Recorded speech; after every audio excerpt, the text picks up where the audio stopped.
Почитувани, скандалите поврзани со ова министерство и фирмите во собственост на семејството на градоначалникот на општина Дамир Капија од ВМРО ДПМН, Трајче Димитриев Апашот, немаат крај.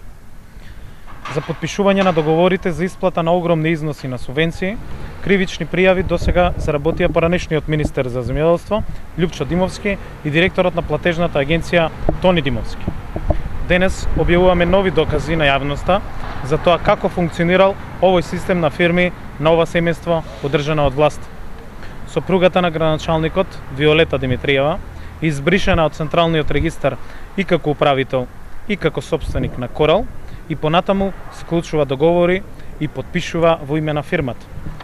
Ова е договорот за уште една цесија, подпишана од министерот Димовски, повторно без печат, само со подпис на сопругата Димитриева. Можете јасно да видите исто така дека нема печат на овој договор. Иако Виолета повеќе од една година не е ништо во фирмата, незиниот подпис очигледно е многу важен. Подпишува фактури, подпишува налози за плаќање. Но за сето ова време, најважен од сите е градоначалникот на општина Дамир Капија, Трајче Апашот. И него никој ништо не му можел во изминатите 10 години од владењето на Никола Груевски. Објавуваме скандалозен доказ за судир на интереси, со што овој локален моќник 5 години истовремено е и градоначалник, е и управител на фирмата Барово, уште една компанија поврзана со агробизнисот во собственост на фамилијата Димитриеви. Еве го